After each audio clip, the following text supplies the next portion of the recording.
നമ്മൾ അങ്ങനെ പറയരുത്. തെറ്റായി വ്യാഖ്യാനിക്കലാണ്. VS പറഞ്ഞ പാർട്ടി പറയുന്നത് എന്തും ഞാൻ സ്വീകരിക്കും എന്ന് പറഞ്ഞാൽ അതിൻ്റെ അർത്ഥം എന്താ?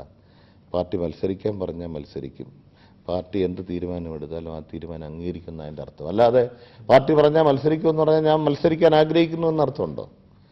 VS ഏറ്റവും അച്ചടക്കമുള്ള ഒരു പാർട്ടി പ്രവർത്തകൻ എന്നുള്ള നിലയിൽ, സെൻട്രൽ കമ്മിറ്റി അംഗം എന്നുള്ള നിലയിൽ, പാർട്ടി പറഞ്ഞാൽ ഞാൻ മത്സരിക്കും എന്ന് പറഞ്ഞാൽ അതിൻ്റെ അർത്ഥം എന്താ?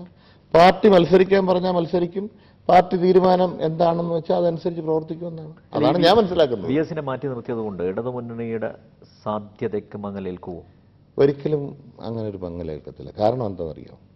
ഇടതുപക്ഷ മുന്നണിയാണ് ഈ 5 കൊല്ലക്കാലം ഭരിച്ചത്. ഇടതുപക്ഷ മുന്നണി എന്ന് പറയുമ്പോൾ ഒരു ഇൻഡിവിജ്വൽ മാത്രമല്ല, അതിന് നേതൃത്വം കൊടുത്തയാൾ VS ആണ്. VS ശക്തമായ അതിന് നേതൃത്വം കൊടുത്തു. അത് നമുക്ക് കേരളത്തിൽ ഒരാൾക്കും അത് മാറ്റി നിർത്താൻ കഴിയില്ല. പക്ഷേ ഇത്രയും ക്ഷേമരംഗത്തും വികസന രംഗത്തും ഇതുപോലെ ഒരു വലിയ വികസനം ഉണ്ടാക്കിയ ഒരു കാലഘട്ടം കേരളത്തിൽ ഉണ്ടായിട്ടില്ല. ഇതിൻ്റെ ഒരു തുടർച്ച കേരളം ആഗ്രഹിക്കുന്നുവെങ്കിൽ തീർച്ചയായിട്ടും ഇടതുപക്ഷ മുന്നണി തന്നെ വീണ്ടും അധികാരത്തിൽ വരണം. ആ ഇടതുപക്ഷ മുന്നണി വീണ്ടും അധികാരത്തിൽ വരണമെങ്കിൽ തീർച്ചയായിട്ടും കേരളത്തിലെ ജനങ്ങൾ ഈ കാര്യങ്ങളെല്ലാം ബോധ്യപ്പെട്ട ആളുകളാണ്. അതിനൊരു വ്യക്തി നേതൃത്വം കൊടുക്കണം എന്നില്ല. ആ മുന്നണിയാണ് നേതൃത്വം കൊടുക്കുന്നത്.